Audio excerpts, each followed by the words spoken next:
Barrackpore police commissionerate এলাকায় ফের ব্যবসায়ীকে হুমকি দেওয়ার অভিযোগ। ৩-৪ মাস ধরে ফোনে হুমকি আসছে, তোলা চাওয়া হচ্ছে, একেবারে বিপুল অঙ্কের টাকা তোলা চাওয়া হচ্ছে, এই অভিযোগ করছেন ব্যবসায়ী নিজে। 20 লক্ষ টাকা তোলা দাবি করা হয়েছে, সেই টাকা না দেওয়ায় সোমবার বাইকে ধাওয়া করে 4 জন দুষ্কৃতী। এমনটা অভিযোগ করছেন ডি বাপি বিরিয়ানির দোকানের মালিকের ছেলে অনির্বাণ দাস। আতঙ্কে অভিযোগকারী ব্যবসায়ী এবং মোহনপুর পঞ্চায়েত সদস্য। বিষয়টি খতিয়ে দেখছে পুলিশ, এমনটা খবর সূত্রের।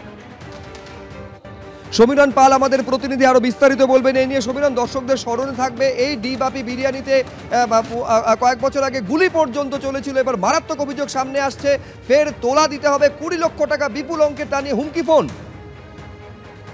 একেবারে বেশ কয়েক মাস আগে মোহনপুর থানায় ডি বাপি বিরিয়ানির মালিক অনির্বাণ দাস তথা মোহনপুর গ্রাম পঞ্চায়েতের তৃণমূলের সদস্য, তিনি মোহনপুর থানায় অভিযোগ দায়ের করেছিলেন যে তাকে ভিন রাজ্য থেকে, বিহার থেকে ফোন করা হচ্ছে, নাম বলা হয়নি, এবং তোলা চাওয়া হচ্ছে, তোলা না দিলে ফের তাদের দোকানে হামলা চালানো হবে, এরকম হুমকি পর্যন্ত দেওয়া হচ্ছে। সেরকম হুমকি SMS পর্যন্ত তিনি সামনে এনেছেন।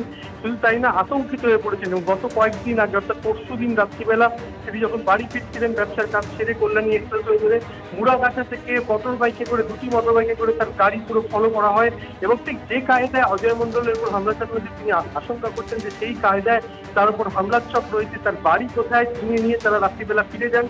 গোটা বিষয়টি তিনি মোহনপুর থানায় জানিয়েছেন এবং তার নিরাপত্তার দাবি জানিয়েছেন। বিষয়টি খতিয়ে দেখছে ব্যারাকপুর কমিশনারেট পুলিশ কর্তারা। এর আগে ব্যারাকপুরের 2 ব্যবসায়ী, আমি এখানে সমীরণ তোমাকে থামাচ্ছি, দর্শকদের দেখাবো ডি বাপি বিরিয়ানির মালিকের ছেলে তিনি ঠিক কি অভিযোগ করছেন। ঘটনাটা 4-5 মাস আগেও এরকম আমাকে হুমকি দিয়েছে, হুমকি চলছে, মানে টাকা পয়সা যদি আমি না দিই তাহলে আমার ব্রাঞ্চের উপর এফেক্ট করবে, ওরা গুলি করবে। বিভিন্ন নাম্বার থেকে ফোন করছে আর বিভিন্ন জায়গা থেকে ফোন করছে। প্রশাসনের কাছে পাঠিয়েছি, প্রশাসন আশ্বাস দিয়েছে যে এদের ব্যবস্থা নেবে। তো আমাদের একটা নিজস্ব মানে মানসিক সমস্যা হয়ে যাচ্ছে যে আমরা কিভাবে ব্যবসাটা করবো। আমরা ব্যবসাতে কোনো নিরাপত্তা পাচ্ছি না, ব্যবসা করবো যে সে সাহসটা পাচ্ছি না, যে টাকা ডিমান্ড করেছে। আর এটা 4 মাস আগে করেছিল। আর পরশু দিনের যে ঘটনাটা হয়েছে, আমি রাত্রেবেলা ব্যবসা করে ফিরছিলাম, তখন ব্যবসা করে ফিরতে যতটা টাইম লাগে করে বন্ধ করে ফিরতে, তখন এই 12:30 পৌনে 1টা বাজে।